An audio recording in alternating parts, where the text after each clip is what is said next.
Blade দিয়ে সে কেটে ফেলতো, এই যে রক্ত বের হতো এবং সেটা এবং এই যে ব্লেড ছুরি দিয়ে কাটাছেঁড়া রোগীরা যে কষ্ট পেত, আর্তনাদ করতো, এই মাদকাসক্ত মিল্টন পৈশাচিক আনন্দ উপভোগ করতেন।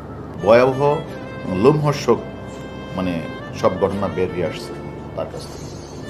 এবং যে যে ছেলেটা ওই উজিরপুর থেকে বাবাকে পিটিয়ে ঢাকায় এসে ওষুধের দোকান থেকে চুরি করে তারপরে সেখানে এসে হঠাৎ করে তিনি সেখানে একটা বৃদ্ধাশ্রম, অর্থাৎ মানে অসহায় গরিব শিশু, বৃদ্ধ, প্যারালাইজ, বাক প্রতিবন্ধীহীন, তারপরে এলো মানসিক ভারসাম্য মানুষগুলিকে সে বিভিন্ন জায়গা থেকে কালেকশন করে সেটা দেখিয়ে তিনি তার যে ফেসবুকে ফলোয়ারদের মাধ্যমে সে টাকা ইনকাম করে।